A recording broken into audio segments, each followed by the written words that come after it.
अस्सलाम वालेकुम नाज़रीन, मैं हूं वसीम अली और आप देख रहे हैं Wasim Ali official YouTube channel. नाज़रीन, दो तीन बड़ी अहम किस्म की डेवलपमेंट्स हैं जो आपके साथ आज के व्लॉग के अंदर हमने डिस्कस करनी है। एक तो यह है कि इमरान खान को इस्लामाबाद हाई कोर्ट से एक बड़ा रिलीफ मिल गया है और रिलीफ इस लेवल का मिला है कि जिस केस की समाअत हो रही थी उसके ऊपर इस्लामाबाद हाई कोर्ट ने स्टे ऑर्डर जारी कर दिया। अब इससे इमरान खान को किया जो वो बेनिफिट होने जा रहा है इसके ऊपर हम डिस्कस करेंगे और ये कौन सा केस है जिसके अंदर इमरान खान को आज बड़ा रिलीफ मिला है। और दूसरी इमरान खान से रिलेटेड बुरी खबर है कि इमरान खान को एक और केस के अंदर गिरफ्तार कर लिया, यानी कि उनकी गिरफ्तारी डाल दी गई है। और अब ये होगा कि इमरान खान पहले जो है वो तोशा खाना के बाद साइफर केस और अब जो है वो एक नए केस जो है वो उसके अंदर जो है वो उन्हें गिरफ्तार कर लिया है और अब उसके हवाले से उनका ट्रायल जो है वो आगे बढ़ेगा, उनकी जिस्मानी रिमांड भी लिया जाएगा, क्या कुछ होगा उसके ऊपर भी बात करेंगे। और जो तीसरी खबर है वो मिशन बलूचिस्तान के हवाले से है जिसके ऊपर मियां बरदरान जो है वो बलूचिस्तान के अंदर मौजूद हैं।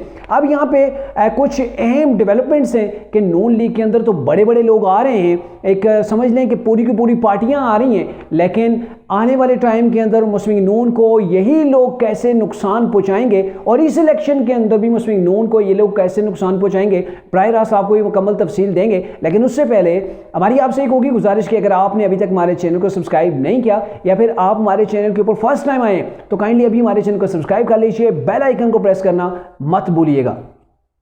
नाज़रीन, पहले डिस्कस कर लेते हैं तहरीक इंसाफ के चेयरमैन यानी कि इमरान खान को कौन सा रिलीफ मिला है। तो बेसिकली इमरान खान ने एक बार इस्लामाबाद हाई कोर्ट से रुजू किया था कि उनका साइफर केस के अंदर जो ट्रायल हो रहा है ना, ये जेल के अंदर अडियाला जेल के अंदर हो रहा है, तो इसको रोका जाए। तो इस्लामाबाद हाई कोर्ट ने उनकी दरख्वास्त को मुस्तरद कर दिया था। उसके बाद इमरान ने इंट्रा कोर्ट एक एप्लीकेशन डाली थी और उसके ऊपर समात दो इस्लामाबाद हाई कोर्ट के जजेस हैं, जस्टिस मियां गुल हसन और दूसरे जस्टिस समन रिफत हैं, इन्होंने इसके ऊपर समाअत की और आज इमरान खान को इन्होंने रिलीफ दे दिया। रिलीफ किस बेस के ऊपर मिला ये भी आपको बता देते हैं। बेसिकली इमरान खान की इस्तदा ये थी कि उनका जो ट्रायल है ओपन कोर्ट के अंदर होना चाहिए, यानी कि अडियाला जेल के अंदर नहीं बल्कि बाकायदा इनको अदालत के अंदर बुलाया जाए, अदालत के अंदर ये जाएं, वहां पे मीडिया भी मौजूद और मीडिया के सामने उनका ट्रायल साइफर केस के अंदर होना चाहिए। तो इसके ऊपर चूंकि जो फिलहाल इदारे हैं, जो इंतज़ामिया हैं, उन्होंने ये मौक़िफ़ ज़ाहिर किया हुआ था और इसके अंदर आज जो अटार्नी जनरल साहब पेश हुए उन्होंने ये बताया कि चूंकि सिक्योरिटी खदशात हैं, उन चीज़ों के पेश नज़र इमरान को कोर्ट के अंदर लाना मुमकिन नहीं है। और इसके बाद फिर जो अदालत है उन्होंने मुकम्मल तफसीली रिपोर्ट मांग ली कि आप इमरान खान को अदालत के अंदर किन वजूहात की बिना पर जो है वो नहीं ला सकते, उनकी क्यों अडियाला जेल के अंदर आप जो है वो ट्रायल कर रहे हैं। तो इसके ऊपर आपने मुकम्मल जितने भी डॉक्यूमेंट्स हैं, मतलब डॉक्यूमेंट्स से मुराद जितने इदारों ने वो बताया होगा कि इमरान की जान को थ्रेट है तो उन्हें ले जाना आसान नहीं है। तो इस चीज़ को जितनी भी मतलब आपके पास डॉक्यूमेंट्स एविडेंस हैं वो सारे के सारे आपने कोर्ट के सामने जो है वो जमा कराने हैं। और आज ये जो इस्तदा की गई थी अटॉर्नी जनरल की जानिब से कि आप जो है वो स्टे ऑर्डर जारी ना करें इसके ऊपर, जो इसको जो है वो उन्होंने मुस्तरद कर दिया। अब क्या है, 16 नवंबर तक इमरान खान की केस के ऊपर समाअत नहीं हो सकती क्योंकि 16 नवंबर तक इस केस को इस्लामाबाद हाई कोर्ट ने टेकअप नहीं करना, यानी कि अदालत को आज मुलतवी कर दिया गया। पहले तो इमरान के इस इस्तदा को कबूल किया गया, उनकी समाअत जो जेल के अंदर हो रही है साइफर केस के अंदर उसको जो है वो रोक दिया गया, उसके ऊपर स्टे ऑर्डर जारी हुआ। 16 नवंबर तक अदालत ने इस केस को जो है वो मुलतवी कर दिया। 16 नवंबर के बाद जज साहब देखेंगे, क्योंकि अटॉर्नी जनरल ने उन्हें बताया कि वफाकी काबीना ने इमरान खान के साइफर केस के अंदर जेल के अंदर ट्रायल की 2 रोज़ कबल जो है वो मंजूरी दे दी है। तो इसके ऊपर अदालत ने कहा जी जब वो मंजूरी आप लेके आएंगे हम उनसे देखेंगे, लेकिन फिलहाल आप जेल के अंदर समाअत नहीं कर सकते तब तक कि जब तक आप मुकम्मल वो रिपोर्ट या मुकम्मल डॉक्यूमेंट्स नहीं शो करते जिसके अंदर ये बताया गया है कि जिसकी बेस के ऊपर इमरान खान को आप जेल के अंदर लेके नहीं जा रहे,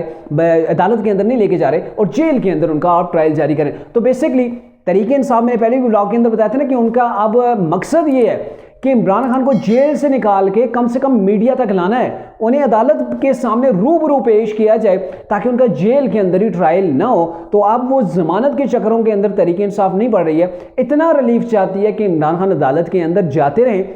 और आज जो तहरीक इंसाफ के वकील हैं उन्होंने ये बताया भी कि अब खुद हमारा बंदा यानी कि इमरान खान जो साहिल हैं वो खुद अदालत के सामने पेश होना चाहते हैं और ये मामला है कि उनकी जान को अगर खतरा है या कुछ भी है तो इसके अंदर वो खुद एग्री हैं। तो पहले ये होता था कि इमरान खान को अदालत तलब करती थी, तरीके इंसाफ कहती थी नहीं भाई कप्तान की जान को खतरा है। अब मामला उलट गया है, अब तरीके इंसाफ कहती हैं हमें अदालत के अंदर लेके जाएं, लेकिन क्या कह रहे हैं, इदारे कह रहे हैं जी इमरान की जान को खतरा है। तो ये बहरकैफ एक गेम जो है वो चल रही है, आने वाले दिनों के अंदर देखा जाएगा क्या होगा। लेकिन जो इसके ऊपर इदारे ज़ाहिर चीज़ को पहले से समझते हैं और इमरान खान की गिरफ्तारी डाल दी गई है बाकायदा तौर पर। 190 मिलियन पाउंड, वही मलिक रियाज वाला केस, वही अल कादर ट्रस्ट वाला केस जिसके अंदर 190 मिलियन पाउंड जो बरतानिया से पाकिस्तान की गवर्नमेंट के खजाने के अंदर 190 मिलियन जाने थे, इमरान खान ने अपनी वफाकी कैबिनेट के अंदर जो लिफाफा था बिल्कुल बंद सील मोहर जो है वो लिफाफा था उसके ऊपर इन्होंने साइन लिए थे और उन पैसों को बजाय पाकिस्तान के खजाने के अंदर जाने के जो वो रियाज मलिक को, जिसे वो टाइकून कह रहे हैं ना मीडिया के ऊपर, कोई नाम नहीं ले रहा, मलिक रियाज के हाथ के अंदर दे दिए गए थे, उसके अकाउंट के अंदर भेज दिए गए थे। और फिर इमरान खान ने क्या किया था, अल कादर ट्रस्ट जो है वो उनसे बनवा ली थी, उसका बेनिफिट हासिल किया था, जिसकी प्रॉपर्टी मेरे ख्याल में बुशरा बीबी और इमरान के नाम के ऊपर है। 458 कनाल का ये मामला है। तो ये केस था, उस केस के अंदर गुज़िश्ता रोज़ बुशरा बीबी और इमरान खान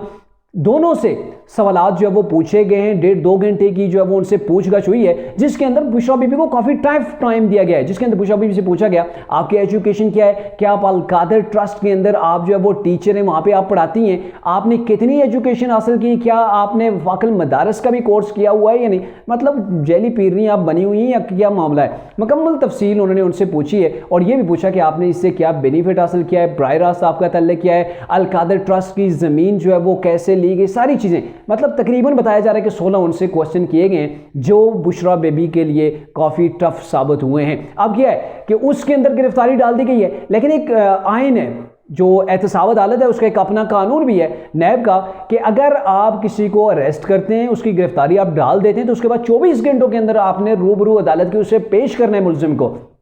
अब क्या है, इमरान खान जो चाहते थे कि उन्हें अदालत के सामने पेश किया जाए, लेकिन क्या है कि इसके लिए एक और जो वो जुगाड़ निकाला जा रहा है, जुगाड़ नहीं कानूनी आप कह सकते हैं, उसे रास्ता निकाला जा रहा है कि जो वजारत कानून है उससे एक नोटिफिकेशन के ज़रिए से मंजूरी ली जा रही है कि इमरान खान को जो अब इस केस के अंदर जो 190 मिलियन का पाउंड का जो केस है, इसके अंदर अल कादर ट्रस्ट का जो केस है, इसके अंदर उनसे पूछगछ, उनके केस की समाअत जो है वो आगे बढ़ाई जाए रिडियाला जेल के अंदर। मेरे ख्याल में अब तक जब ये व्लॉग आप देख रहे हैं, मुमकिन तौर पर वजारत जो वो कानून ने एक नोटिफिकेशन जारी कर दिया होगा और जैसे ही नोटिफिकेशन जारी होगा तो ये मामला चला जाएगा एहतसाब अदालत के जज मोहम्मद बशीर के पास, जिन्होंने नवाज शरीफ को सजाएं दी थी। नवाज शरीफ की सज़ा को अब वो ख़त्म भी कर रहे हैं, आहिस्ता आहिस्ता वो सज़ाएं ख़त्म भी हो रही हैं। यानी कि वो पिछले दिनों आज से 3-4 रोज़ कबल नवाज शरीफ के जो जब्त की जायदादें थी उन्होंने रिलीज़ की, उन्होंने मेरे ख्याल में उस वक्त जो है वो उनको जब्त भी करवाया था। तो अब ये जज मोहम्मद बशीर जो हैं,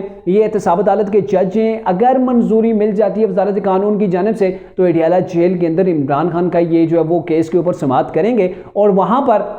मुमकिन तौर पर नैब जो है वो 14 रोज़ की कोशिश करेगी कि रिमांड इमरान साहब का जिस्मानी रिमांड लिया जाए, फिर नैब जाने और इमरान जाने उनसे वो अल कादर ट्रस्ट के ऊपर क्या कुछ पूछगछ करते हैं। और आने वाले दिनों के अंदर अभी तो बुशरा बीबी तामन कर रही है ना, कोर्ट के सामने जा रही हैं, अपने सवालों जवाब जो है वो कर रही हैं, लेकिन आने वाले दिनों के अंदर ये कहा जा रहा है कि बुशरा बेगम को भी इसके अंदर गिरफ्तार किया जा सकता है, क्योंकि अभी तक तो बुशरा बीबी बतौर गवाह थी, लेकिन जो उनसे पूछगछ की जा रही है तो नेक्स्ट मरले के अंदर वो मुलजिमा होंगी। जब वो मुलजिमा होंगी तो मुलजिमा को जो वो हिरासत में जब चाहे इदारा ले सकता है, तो फिर बुशरा बेगम भी जेल के अंदर, कप्तान भी जेल के अंदर, और यूं तरीके इंसाफ के लिए ये कोई अच्छी खबरें नहीं आ रही। अब बात करते हैं जी शॉर्टली, नवाज शरीफ चूंकि बलोचिस्तान के दौरे के ऊपर है, मिशन बलोचिस्तान जारी है जिसके अंदर मियाँ बरादरान और मरियम नवाज साहिबा बलोचिस्तान के अंदर मौजूद हैं और आज वो कोयटा के अंदर गए, वहाँ पर जो बाप पार्टी की आला क़यादत है उनसे उनकी मुलाकात हुई है, दीगर भी जो जमातें वहाँ की मुकामी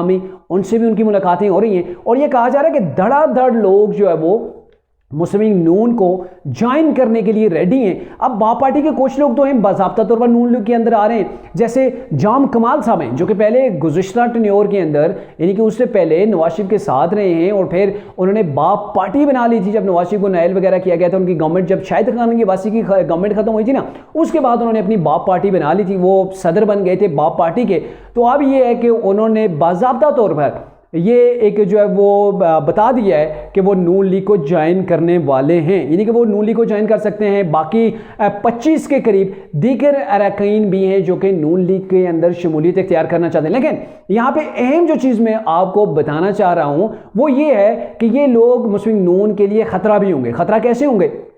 आपको याद होगा कि तब्दीली का सफ़र हमेशा बलूचिस्तान से शुरू होता है। अभी चूंकि हवा बन गई है ना नवाज शरीफ की, इसीलिए बलूचिस्तान से खुलकर सपोर्ट नवाज शरीफ को मिल रही है। और आज से कुछ दिन कबल ही, यानी कि कुछ हफ्ते कबल ही जो है वो बिलावल भुट्टो के साथ इन्हीं जाम कमाल साहब की मुलाकात हुई थी। तो उस वक्त ये बातें सामने आई थी कि ये पीपल्स पार्टी ज्वाइन करने वाले, लेकिन अवाम का जब रुख बदला है तो अब वो नवाज शरीफ की सपोर्ट के लिए आ गए और वो बासाबता तौर पर जल्द ही जो है वो शायद आज ऐलान भी हो जाए उनकी जानब से कि हमने नून लीग को जो है वो ज्वाइन कर लिया, चूंकि पहले भी नून लीग के अंदर वो रह चुके हैं। और अब ये है कि अगर माजी का आपको बताऊं कि ये लोग नुकसान कैसे देते रहे, तो पंजाब जो बलूचिस्तान से तब्दीली का सफ़र शुरू होता है तो नवाज शरीफ की जब गवर्नमेंट ख़त्म हुई थी तो यही लोग थे बाप पार्टी वाले जिन्होंने नून लीग का साथ छोड़ दिया था। यही जो दड़े होते हैं या फिर छोटे छोटे ग्रुप्स होते हैं, ये क्या करते हैं कि जब किसी की हवा चल रही होती है उसको ज्वाइन कर लेते हैं, और जब किसी की हवा जो है वो नज़र आ रही होती है कि इसका सूरज गुरूब होने वाला है तो उसका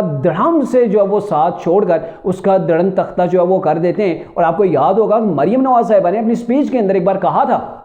कि ये जो बाप पार्टी है ना, ये अपने बाप से पूछे बिना कोई काम नहीं करती है। यानी कि बाप का इशारा किस तरफ है आप बाहू भी समझ सकते हैं। और ये है कि जब अभी तो हवा चल रही है, लेकिन अगर पार्टी के ऊपर मुश्किल वक्त आ जाता है तो फिर बाप की इनको आवाज़ आ जाएगी, हुक्म आ जाएगा कि आपने इनका साथ छोड़ देना है। और जब यही लोग, जैसे MQM आ गई है, ये बाप पार्टी है, दीगर छोटी पार्टियां हैं, फिर ये सकाफ लीग वगैरह है, तो ये साथ छोड़ देते हैं। और जब ये साथ छोड़ देते हैं तो गवर्नमेंट बनाना या गवर्नमेंट को इस्तेकाम देना मुश्किल हो जाता है। और आने वाले टाइम के अंदर भी मोस्ट प्रॉबेबली यही हो सकता है कि अभी जैसे ये लोग नून लीग के साथ जोड़ रहे हैं, नवाज शरीफ के दाएं बाएं आना शुरू हो गए हैं, जब बुरा वक्त पार्टी के ऊपर आएगा सबसे पहले भागने वाले लोगों के अंदर आप यही देखेंगे, यही वो लोग होंगे जो सबसे पहले भागेंगे। वो कहते हैं ना कि जब किश्ती डूबने पे आती है तो किश्ती के जो चूहे होते हैं वो सबसे पहले छलांगे लगाकर अपनी जान बचाने की कोशिश करते हैं। लेकिन बहरकैफ कहने का मतलब ये है कि जिन लोगों ने मेहनत की है पार्टी के लिए, जो लोग स्ट्रगल करते रहे